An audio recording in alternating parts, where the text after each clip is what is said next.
A long time ago in a galaxy not so far away, things got real weird. We're talking monkey Yodas, volcanic eruptions, snake bites, and a Darth Vader made of, wait for it, 4 different people. The making of Star Wars wasn't just epic, it was dangerous, chaotic, and occasionally ridiculous. Behind the lightsabers was a set full of collapsing directors, crazy costumes, and props that fought back. Here are 20 real weird facts you never knew about Star Wars. Number 20. Darth Vader was 4 people. When you think of Darth Vader, you probably imagine one towering, unstoppable villain. But here's the black hole in the story. Vader wasn't played by one actor, not even 2. He was a tag team effort by 4 different people. Physically, the man in the iconic black suit for most scenes was bodybuilder David Prowse, whose imposing frame gave Vader his menacing silhouette. But when it came time for glowing electrical sword fighting, Prowse was swapped out for Olympic fencing champion Bob Anderson, who could make the lightsaber duels look sharp and dangerous.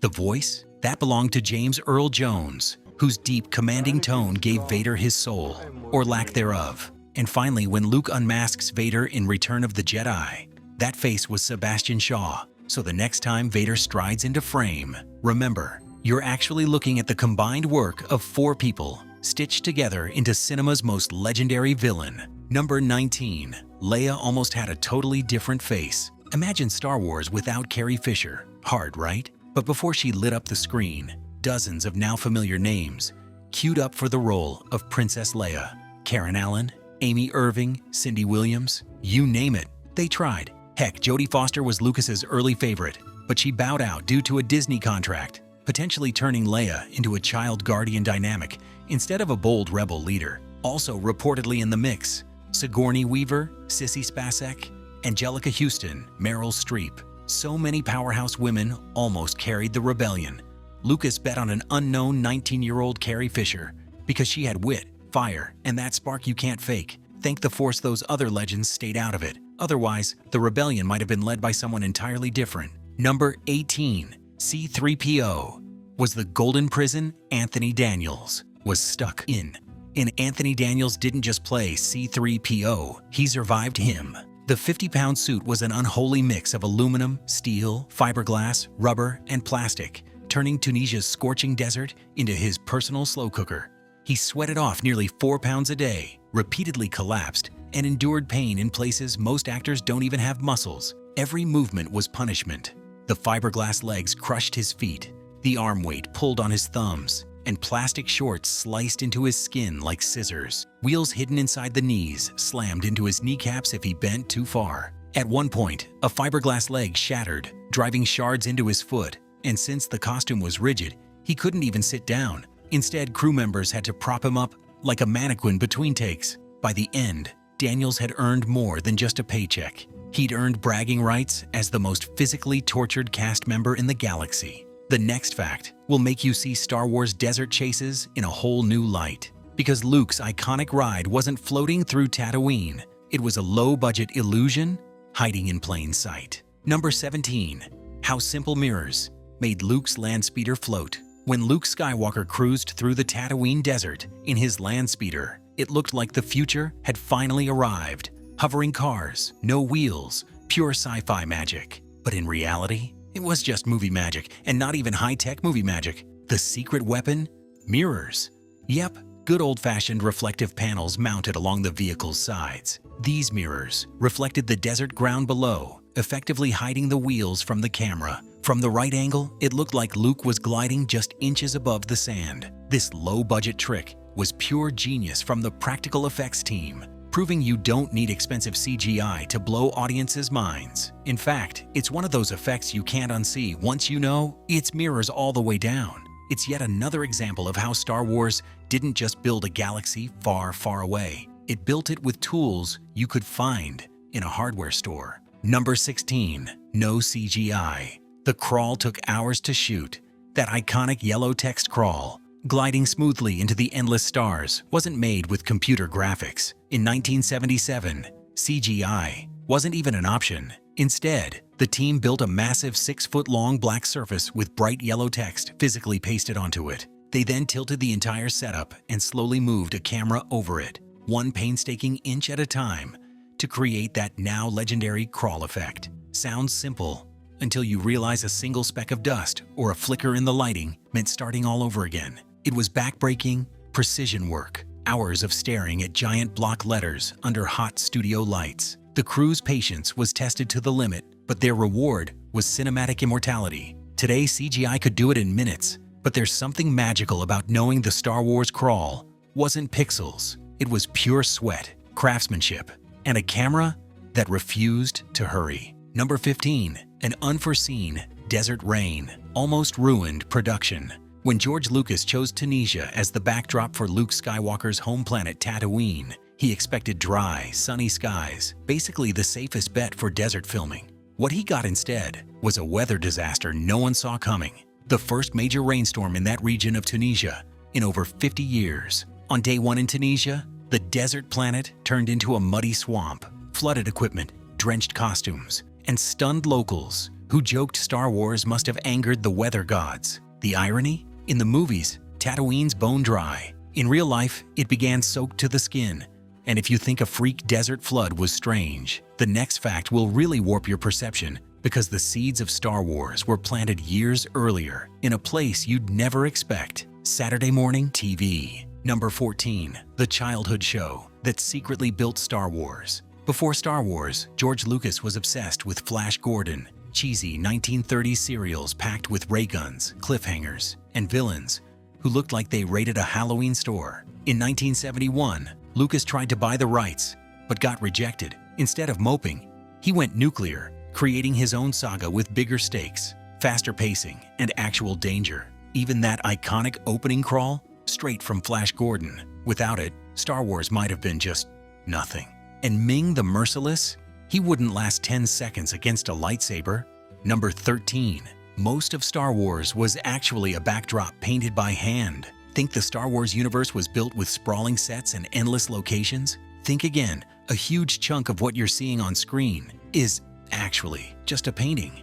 And not digital either. These were matte paintings, meticulously crafted by artists to trick your eyes into believing the worlds were vast and real. From the endless hangars of the Death Star to the shimmering skyline of Cloud City, artists like Ralph McQuarrie and Michael Pangrazio used giant sheets of glass, paint, and precision to extend the frame far beyond the physical set. The actors often performed in front of a partial set, with the rest of the scene literally painted into existence. It's a classic movie trick. Your eyes buy it instantly. But in reality, Luke wasn't standing in a futuristic city. He was standing in front of a masterpiece hanging on a wall. Number 12. Chewbacca's costume was a nightmare on Endor. You'd think playing Chewbacca was all about roaring and looking majestic. But on the forest moon of Endor, Peter Mayhew had a different problem.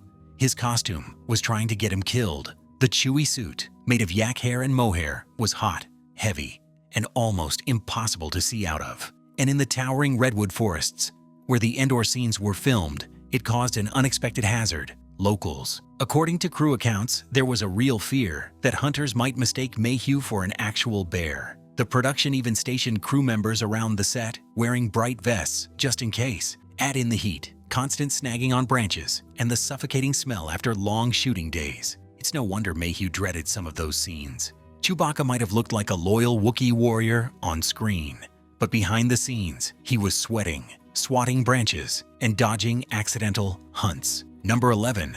What really happened inside those Ewok costumes? On screen, Ewoks were fuzzy warriors. Off-screen, they were overheating, wooden-faced, and let's just say busy. The trouble started with their costumes.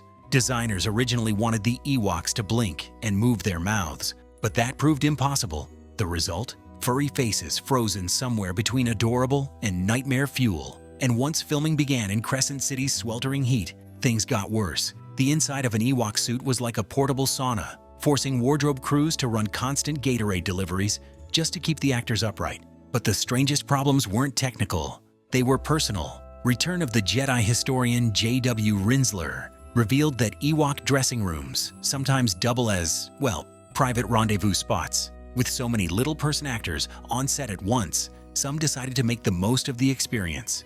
So while audiences saw cuddly freedom fighters, the crew knew the truth. Endor's bravest warriors were battling heatstroke by day and finding other adventures by night. If you think Ewoks overheating And sneaking off for romance is wild. Oh, you haven't seen anything yet? The strangest, most jaw-dropping Star Wars set secrets are still to come. So poke that like button with your lightsaber and subscribe faster than the speed of the Millennium Falcon for more behind-the-scenes reveal. And let's keep going. Number 10. Yoda was almost a monkey in a mask. It sounds like a bad fan theory, but it's 100% true. The Empire Strikes Back nearly gave us a Yoda that wasn't a puppet, but a real, live monkey in a mask. Early production plans had the Jedi Master played by a trained primate, wearing a tailored costume and a rubber Yoda face. The idea was simple. Monkeys are agile, expressive, and can be taught basic actions. The reality? Total chaos. The test monkey yanked off the mask, ignored every cue, and wasn't exactly Force-sensitive. The audience wouldn't have been meeting a Jedi Master. They'd have been monkeying around with a space chimp. Thankfully, the monkey plan was scrapped, and Jim Henson's protege Frank Oz stepped in with the now iconic puppet and voice. The result? One of cinema's most beloved and wise characters, without the banana breaks. Number 9. Tunisia's brutal desert heat nearly cooked the crew. Filming Star Wars in the Tunisian desert wasn't an easy one. It was real danger. Daytime temperatures soared above 130 degrees Fahrenheit, hot enough to warp props, melt makeup, and fry equipment. The R2-D2 remote control systems kept short-circuiting, forcing operators to hide in the sand and manually push the droid along. The heat was so punishing that actors in heavy costumes, like Anthony Daniels inside C-3PO's metal suit, risked heat exhaustion. After minutes in the sun, crew members passed out mid-scene, and production halted several times to avoid serious injury. Even the Twin Suns shot almost didn't happen because cameras overheated before the desert skies cooperated. Number 8. The secret romance between Princess Leia and Han Solo. Princess Leia and Han Solo's on-screen chemistry? That was just the opening act. Off-camera, Carrie Fisher confessed in her memoir, The Princess Diarist, that she had a 3-month affair with Harrison Ford during filming of A New Hope in 1976. She describes it as Han and Leia during the week and Carrie and Harrison during the weekend. A whirlwind romance wrapped in secrecy for 4 decades. Fisher was just 19. Ford was a 33-year-old married dad. She wasn't projecting confidence. In her words, she often wondered, how could you ask such a shining specimen to be satisfied with the likes of me? I love you. I know. And while audiences swooned over their screen pairing, the real spark, that was strictly off script, and it stayed hidden until she chose to tell the galaxy herself. And if you thought Leia and Han's secret off-screen romance was wild, the next fact proves that the dangers of filming weren't always emotional. Sometimes they had teeth, literally. Number 7. Luke Skywalker was bitten by a snake. When Mark Hamill stepped onto the Dagobah set, he wasn't just acting alongside Yoda. He was sharing the screen with real live snakes. The swamp scenes were filmed on a humid, reptile-packed soundstage at Elstree Studios, where the crew filled the set with creatures to make the Jedi in Training's world look authentic. One curious snake slithered right up and tested the Force with its teeth. It wasn't venomous, but it drew blood before anyone could react. Hamill kept rolling, because in Star Wars, even the wildlife doesn't wait for action cues. So next time you watch Luke wade through Dagobah, remember, he wasn't just dodging the dark side. He was dodging actual snakes that didn't care if he was the galaxy's last hope. Number 6. Mark Hamill had an accident that changed the script. In January 1977, just months before A New Hope even hit theaters, Mark Hamill was in a brutal car accident that left him with serious facial injuries and a broken nose, causing him to undergo reconstructive surgery, which left subtle changes to his appearance. Fast forward to The Empire Strikes Back. The script suddenly opens with Luke getting mauled by a towering snow beast, the Wampa. The in-universe explanation? Pure Hoth survival drama. The behind-the-scenes truth? Many believe George Lucas and screenwriter Lee Brackett tweaked the scene so Luke's injuries could be explained on screen without distracting the audience. Hamill downplays the accident, but the scars are there if you look closely, especially in those early Hoth scenes. So that savage Wampa attack? It wasn't just a plot device, it was Hollywood damage control, cleverly masked in snow and special effects. Number 5. Jabba the Hutt needed multiple puppeteers to survive the scene. Jabba the Hutt wasn't just one puppet, it was a mobile apartment for 3 sweaty, exhausted men. To bring the galaxy's most repulsive gangster to life in Return of the Jedi, The production team built a colossal, latex-covered animatronic that weighed nearly a ton. Inside, one puppeteer operated Jabba's slug-like arms. Another handled the expressive eyes and blinking. A third controlled the mouth and that infamous slimy tongue. All three had to synchronize every gesture perfectly while breathing recycled air in sweltering heat. The result? A character so disgusting and alive you can almost smell him through the screen. And when Jabba laughed, all three puppeteers had to work in terrifying harmony, shaking the entire beast's body without missing a beat. So the next time you see Leia chained to him, remember there were three guys crammed inside that slug, silently praying for the scene to wrap before they passed out. And while Jabba took three people just to breathe, the next fact shows how even something as sleek and elegant as a lightsaber was built with a shockingly low-tech trick. Number 4. Lightsabers were wrapped in reflective tape. Think the first lightsabers were all movie magic? Nope. In 1977, George Lucas armed his Jedi with camera parts and tape. The original saber hilts were made from old camera flash handles. Lucas literally ripped the flashbulb housings off vintage Graflex cameras and handed them to Alec Guinness and Mark Hamill. For duels, they'd stick thin poles on top, coat them in reflective tape, and shine bright lights so the blades would glow right in the camera. It actually lit up the actors' faces in real time, a trick CGI wouldn't match for decades. But here's the stab. The effect didn't always work, and if you freeze frame A New Hope, you can actually catch glimpses of those taped poles before the post-production glow kicked in. Number 3. R2-D2 wasn't a droid, he was a man in a tin can. In A New Hope, R2-D2 looks like the perfect little beeping droid. But in 1977, inside that shiny dome wasn't a computer, it was 3'8" actor Kenny Baker. At first, Baker didn't even want the role. "I don't want to be stuck in a robot," he told George Lucas. But Lucas convinced him, and Baker spent hours cramped inside the shell, moving R2 with levers and shifting his weight. And the galaxy-sized plot twist? Baker never made R2's iconic beeps. Those were added later in post-production.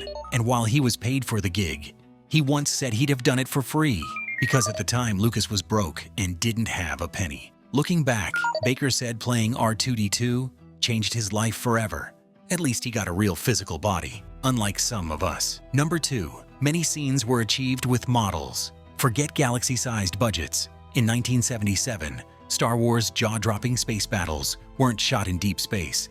They were shot on tabletops in California. The Rebel X-Wings, TIE fighters, and even the Death Star trench were all hand-built miniatures, crafted by the magicians at Industrial Light and Magic. It took 2 years and $3.5 million, a mind-bending sum for effects back then, just to make and film these tiny ships. The team used blue screens to swap in distant planets, rigged miniature explosions for laser hits, and even choreographed dogfights with stop-motion and motion control cameras. And yet, when audiences first saw them on the big screen in '77, no one thought miniatures. And if you thought building tiny starships for millions of dollars was the peak of insanity, oh no. Because behind those dazzling visuals was a man on the verge of collapse. Every blown deadline, every over-budget effect, every night spent staring at spaceship miniatures pushed George Lucas closer to the edge. The next fact isn't about models or cameras. It's about the mental and physical breaking point that nearly stopped Star Wars